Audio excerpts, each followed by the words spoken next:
Периштелер жазып кеткен жаман амалдарды өчүртүрсө болобу? Болса кандай амал кылып? Тооба деген бар. Тооба ушундай амал. Ширк, бир, куфр, бидгат любойун өчүрүп салат.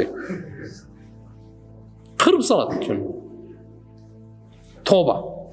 Алла Таалам тооба деген амалды белек берген үммөткө алып калыш керек да. Бул тооба менен 70 жылдык куфр кылса, bir tövbe menен өчөт. Bir tövbe. Tövbanın men sizlerge emneni aytıp berem, wagt barбы? Riyaz Salihinde bir hadis kelet. Murda Bani İsrail'de bir kişi 99 kişini öldürgön eken. Bir adamdı öldürse bütkün adamdı öldürgöndey dep Kur'anda aytат. Bul 99'du öldürgön. Adam öldürүү эң чоң күнөөдөн.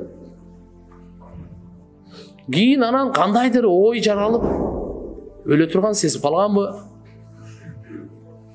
Анан кой эмен бир эптеп бир жол табайын деп алымдардын алдына келе баштап издеп. Тооба кылсам болобу, тооба кылсам болобу. Bir алымга келген экен, ага айтыптыр, эмне болду эле десе, 99 адам өлтүргөнмүн деп. Тооба кылайын деп атам, тообанын эшиги мен үчүн ачылабы? Dese, sen kızığı ekensin, 99 adam öldürüp alıp tooba izdep жүрөсүңбү deyip. Kayaktan bolsun desen, anı öldürüp koyup da, o 100 kıl koyup. Mına sana deyip. Ya Allah, dağı başka jaka barıptır. Biröö barsa bir alımga jolukkan eken, anan aytıp 100 adam öldürüp alıp. Tooba kılsam Allah Taalam kabul kılabı dese, tigi aytıptır, öte jaman işlerdi kılgan ekensin deyip. Birok Allah'ın toobasının eşigi açık deyiptir. Tooba kılsan Allah toobаны kabul kılat dedi. Koşumçadagı bir nasihat aytыптыр. Sen muna jaşagan ayılың бар го, al жерде жашаба. Al kesepеттүү айыл. Аны ташта дагы мына dinдар, имандуу айылы бар, ошол жака көч деген. Аны сөзүн угуп боптур деп көчүп келатса, бул kesepеттүү, динсиз айыл менен имандуу айылдын ортосуна келгенде жанды алганга чечим чыгат экен. Allah Subhanahu wa Ta'ala'nın buyruk beriptir, canını algan. Canını alganda can algıç perişte gelirse. İki perişte çok geldir. Biri rahmat periştesi, biri azap periştesi gel. Rahmat periştesi gelip ayt otat. Bunun canını men alıp ketem. Ne üçün? Bu tövbe kıldı dep atat da. Azap periştesi gelip atat. Çok, bunun canını men alıp ketem. Bu 100 adam öldürgön dep atat. Туғандар билип коелу, ар бир адамга бирдей периште өрбөйт. Жан чыгарганда жанга жараша периште болот. Кыскасы экөө тең алайын деп калганда экөө талашып калат экөө. Экөө талашып калат.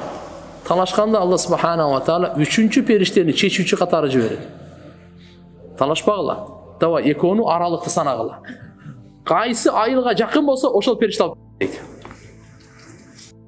İmandu ayılga жақынырақ болса, анда рахмат періштесі алып кетсін дейді. Егер де бұл азап періштесі емес айылға жақын болса, теге иман айылға, күнә қылған кесепетті айылға, анда бұл періште алып кетсін дейді. Еко ченеп келсе, түп-түз ровна екен де. Шуба жан шығып атқанда ақырқы демде, ошол иманду айылға bir көкірек деп айтылады да. Хадисте келеді, bir көкірек. Жан шыққанда деп қалады ғой, көкірек жылы егенде рахмат периштеси алып кетти дейт да бул. Рахмат периштеси алып кетти. Так что тообанын эшиги ачык. Канча күнөө болбосун, чын жүрөтөн тооба кылса, баардыгы өчүрүлөт. Innal hasanat yuzhibna sayyiat деген аят бар.